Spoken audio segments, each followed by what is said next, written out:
आज सिंधुदुर्ग जिल्हा परिषद मध्ये जो प्रकार घडला तो एका सावंतवाडीच्या टेंडरवर एक काही 8 कोटीचं काहीतरी ते टेंडर होतं आणि त्या टेंडरसाठी वैभव नाईक त्यांचे सगळे साथीदार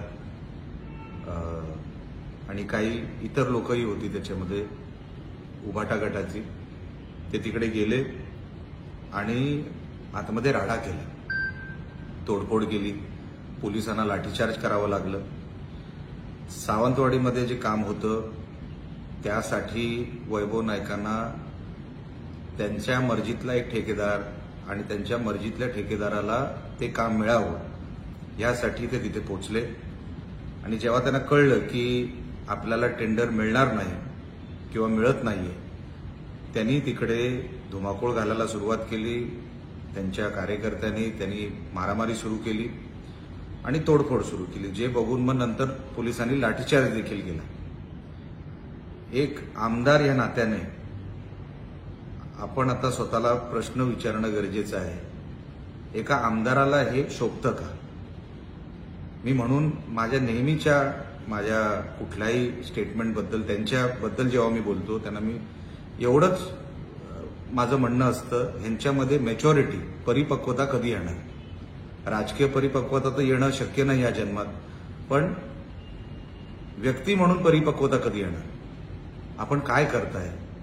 एका टेंडरसाठी जे आम्ही सातत्याने म्हणत होतो त्यांचं उदरनिर्वाहाचं साधन वैभव नाईक आणि कुटुंबाचं हे फक्त जिल्ह्यातले टेंडर आहेत। इतरांना टेंडर मिळत आहेत किंवा त्यांना मिळतील या भीतीपोटी ते आपल्याला मिळणार नाहीत म्हणून मारामारी करायची, राडा करायचा आणि समोरच्या इतर जे काही स्पर्धक असतील, इतर जे काही ठेकेदार असतील त्यांच्या मनामध्ये भीती तयार करायची की जर आम्हाला मिळालं नाही टेंडर तर आम्ही तुम्हालाही मिळू देणार नाही। हे वातावरण अनेक वर्षांपासून आपल्या या सिंधुदुर्ग जिल्ह्यात चालू आहे। आपल्याला म्हणून चांगले रस्ते मिळत नाही, हे जे ठरवणार तेच रस्ते होणार, हे ठरवणार त्यांनाच ठेके मिळणार आणि अशा या चौकटीमध्ये कचाट्यामध्ये आपला हा जिल्हा अडकलाय अनेक वर्षांपासून। ह्यांचं उदरनिर्वाहाचं साधनच रस्ते आणि डांबर आणि या सगळ्या गोष्टी ज्या लगतच्या आहेत या व्यवसायासाठी, क्रशर असतील, खडी असतील, हॉट मिक्स वगैरे वगैरे, ह्यांचं अख्खं जे काय आयुष्य आहे, ज्यांचा पुरा दिवस फक्त या ठेक्याच्या अवतीभोवती जातो। आमदारकी कशाला हवी? कारण का मग ठेके मिळतील, ठेक्यावर उदरनिर्वाह, त्याच्यावरती राजकारण आणि बदनाम करायचं इतरांना।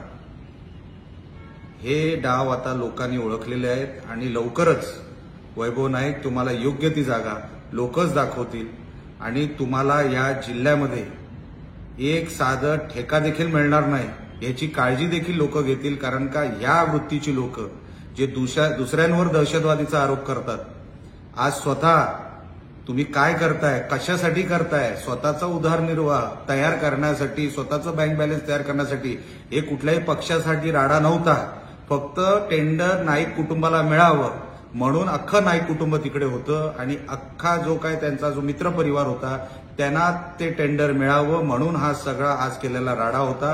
हे लोकांना 100% आता कळलेलं आहे की वैभव नाईक ना सहकार्यांसाठी काय करतात, ना पक्षासाठी काय करतात, ना उद्धव ठाकरेंसाठी काय करतात। त्यांचा सगळा राजकारणाचा भाग, त्यांचा अख्खा दिवस हा फक्त ठेके आणि मला काम किती मिळणार, मला किती रुपयाचा टेंडर मिळणार ह्याच्यासाठीच वैभव नाईक आणि त्यांचं कुटुंब हे मागची 10 वर्ष सिंधुदुर्गाला लुटतायत। रत्नागिरी 24 न्यूज चॅनलला आताच सबस्क्राईब करा आणि शेअर करायला विसरू नका।